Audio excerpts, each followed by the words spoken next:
미국 연방검찰이 미국으로 신병이 인도된 북한 국적자 문철명에 대해 구속 상태에서 재판이 진행돼야 한다고 밝혔습니다.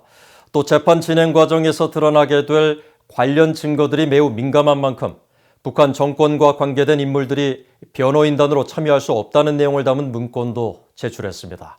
함지아 기자가 보도합니다. 대북제재 위반 혐의로 말레이시아에서 미국으로 신병이 인도된 북한 국적자 문철명의 사건을 담당한 워싱턴 DC 연방검찰이 재판부에 이번 사건과 관련된 각종 정보가 외부에 유출되지 않도록 해달라는 내용의 요청서를 제출했습니다. 지난 2일 미국 검찰이 제출한 보호명령 요청서에 따르면 검찰은 변호인 측이 요구하는 일부 정보를 민감한 자료로 분류해야 한다고 밝혔습니다. 이번 사건과 관련된 인물들의 개인 신상과 미국 정부의 비밀 정보원, 미공개 공범과 증인들을 위험에 빠뜨릴 수 있는 정보 등을 민감한 자료의 사례로 적시했습니다. 이어 검찰이 민감한 자료로 분류한 정보는 반드시 이번 사건을 변호하는 목적으로만 사용해야 한다고 지적했습니다. 특히 북한 정권과 공식 혹은 비공식으로 연결된 대리인이나 개인 등은 변호인이 될 수 없다고 명시해 북한 당국이 민감한 자료에 접근할 가능성을 차단했습니다. 만약 재판부가 검찰이 제출한 보호명령을 승인할 경우 변호인 등은 앞서 검찰이 명시한 내용들을 따라야 합니다.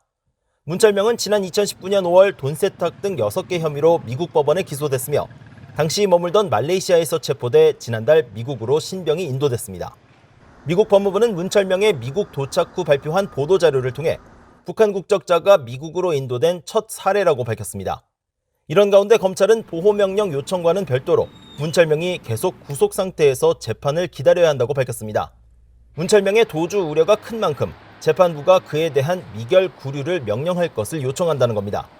그러면서 문철명이 저지른 범죄 유형과 그 증거로 비춰볼 때 상당 기간 실형이 예상되며 미국 소속 공동체가 부족하고 이번 사건에 대한 국제적 관심도 등을 고려했다고 밝혔습니다.